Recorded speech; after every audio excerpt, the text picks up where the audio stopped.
বন্ধুরা, এখন গরমের সময় এখন টক টক কিছু খেতে সবসময় মন চায়। তাই আমি আজকে তোমাদের এই ধর চিংড়ি মাছ নিয়েছি। চিংড়ি মাছ আর কাঁচা আম দিয়ে টক করে দেখাবো। আর প্রথমেই চিংড়ি মাছগুলোকে আমি ভালো করে বেছে ধুয়ে নেব। আমি চিংড়ি মাছগুলোকে খুব ভালো করে বেছে নিচ্ছি। এ দেখো, পিঠের মধ্যে একটা কালো, সবগুলোর মধ্যে নেই, এগুলো ফেলে দিতে হবে, দিয়ে ভালো করে বেছে নিচ্ছি।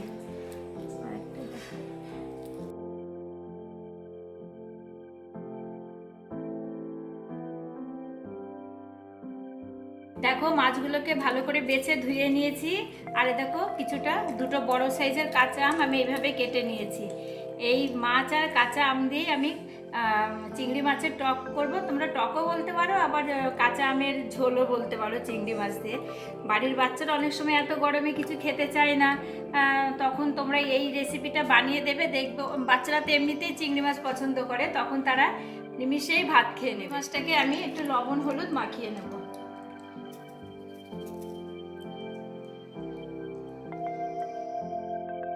আমটাকে আমি একটুখানি ভাপিয়ে নিচ্ছি, তাহলে টক ভাবটা চলে যায়। মাছটা ভেজে নেব। কড়াইতে সর্ষের তেল দিচ্ছি।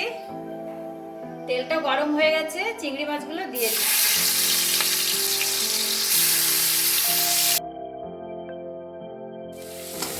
মাছটা ভাজা হয়ে গেছে, তুলে নিচ্ছি। তেল দিচ্ছি, অল্প দেব। আর ফোড়নে দিচ্ছি একটু কালো সর্ষে আর দুটো শুকনো লঙ্কা। ফাটিয়ে রাখা আমগুলো দিয়ে দিচ্ছি।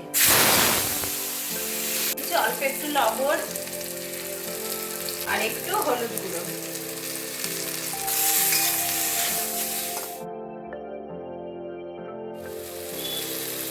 এবার ভেজে রাখা চিংড়ি মাছটা দিয়ে দিচ্ছি।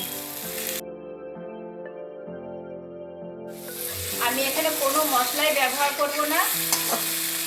এবার জল দিয়ে দেব।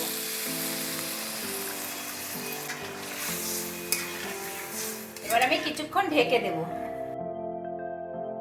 চিংড়ি মাছের টকটা হয়ে গেছে, আমি অল্প একটু চিনি দিচ্ছি, বেশি দেব না। চিনিটা তোমরা চাইলে দেবে, না চাইলে না দিতে পারো। টকটা পুরোপুরি রেডি হয়ে গেছে, এবার আমি নামিয়ে নিচ্ছি।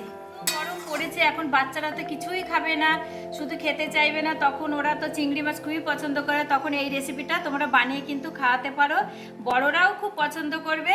আর আমার এই রেসিপিটা যদি তোমাদের ভালো লাগে, তাহলে অবশ্যই আমার চ্যানেলটি সাবস্ক্রাইব করে দিও। আর যারা নতুন বন্ধু এখনও আমার চ্যানেলে আসোনি, তারা এসে আমার চ্যানেলটি সাবস্ক্রাইব করে দিও।